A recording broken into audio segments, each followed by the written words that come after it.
Гласот на Америка на македонски. Преку една деценија вашиот прозорец кон САД. А сега, директно од студиото во Вашингтон. Добро вечер. Го гледате ТВ журналот Newsflash на Гласот на Америка на македонски. Со вас во наредните 8 минути ќе биде Ведран Андоновски. Обама говори за политичките промени на Блискиот Исток и во Северна Африка. Оставка на притворениот директор на Меѓународниот монетарен фонд. Објавена последната тонска снимка на Бин Ладен. Еве ги најновите вести што ги полнат насловните страници во САД. Американскиот председател во Стейт Департментот говори за политичките промени на Блискиот Исток и Северна Африка и за мирољубивите демократски движења во регионот. Барак Обама нуди поддршка на економската модернизација, реформите и стабилноста во Египет и Тунис, каде демонстрациите доведоа до промена на авторитарните водачи. Првичната помош од 1 милијарда долари би била во форма на скратување на долговите и инвестиции, а дополнителната од уште 1 милијарда во кредитни гаранции за Египет и Тунис. Директорот на Меѓународниот монетарен фонд поднесе оставка од затворската ќелија, каде се наоѓа по обвинението за сексуален напад на собарка во хотел во Менхетен. Доминик Строс-Кан вели дека сака да ја посвети сета своја сила, време и енергија за да докаже дека е невин. Адвокатите се обидуваат да издействуваат да се брани од слобода со кауција, додека обвинителите велат дека постои ризик тој да пребега во родната Франција, нешто што ќе се разгледува уште на денешното рочиште во Њујоршки суд.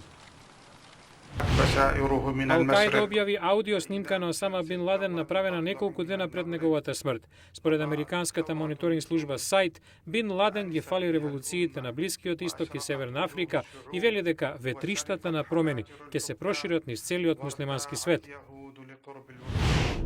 Притвореник во Гвантанамо навидум извршил самоубиство, соопшти американската армија. 37-годишниот афганистанец Инајатула, кој нема презиме, синоќа бил пронајден мртов во ќелијата, а во Гвантанамо бил од 2007. Тој признал дека планирал терористички операции за Ал-Кајда.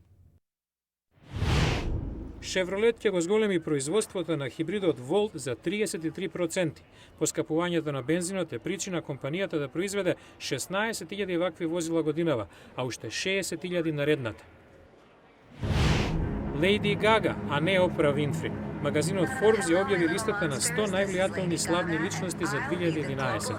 Пеачката ја замени ТВ водителката како најмотна звезда со $90 милиони заработени во последните 12 месеци, 32 милиони следбеници на Facebook и 10 милиони на Twitter. Тинејџерскиот хит Джастин Бибер само на третото место по Опра. Леброн Џејмс покажа зошто го нарекуваат крал на кошарката.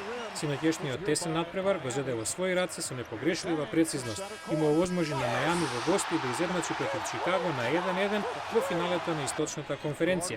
Џејмс забележа 29, а Двејн Вејд 24 поени во победата од 85-75.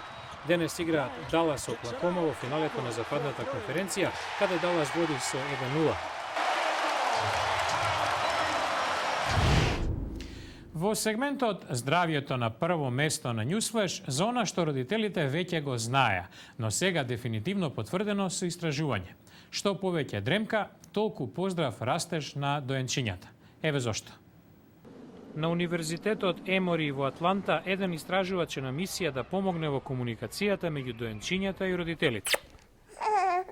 Бебињата не може да кажат што им е наум. Затоа комуницираат преку однесување, но родителите често не го препознаваат. Можно е важно да им помогнеме на родителите подобро да го разберат навидум невообичаеното однесување на децата. Мишел Лемпел раководила со истражувањето за врската меѓу спиењето и растењето. Родителите велат дека најголем предизвик е да дознаат што е најдобро за доенчињата, како да се комуницира со нив.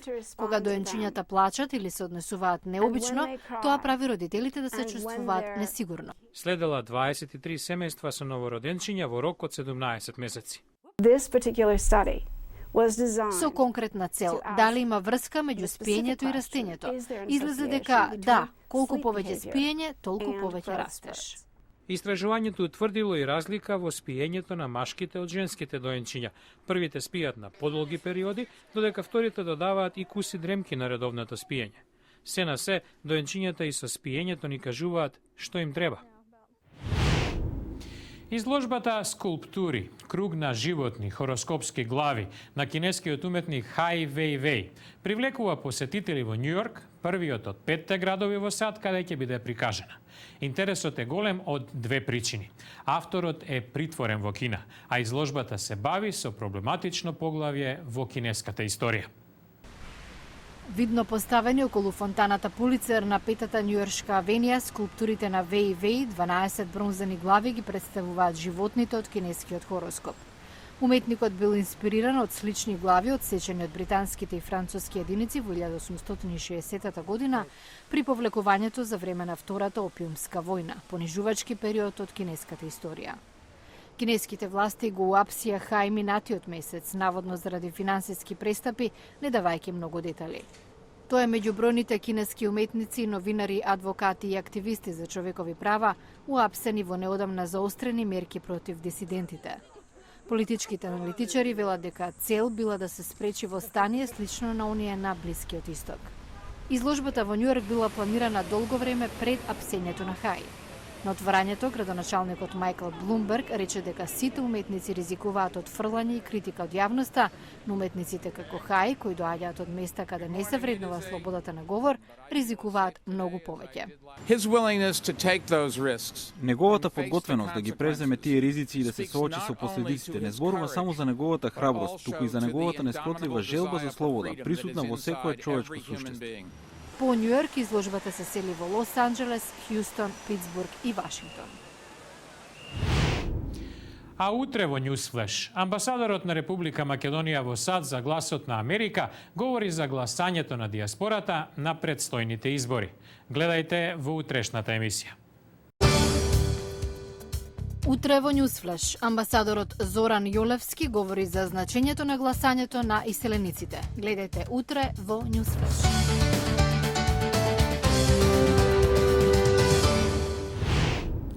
Ова беше Newsflash на гласот на Америка на македонски.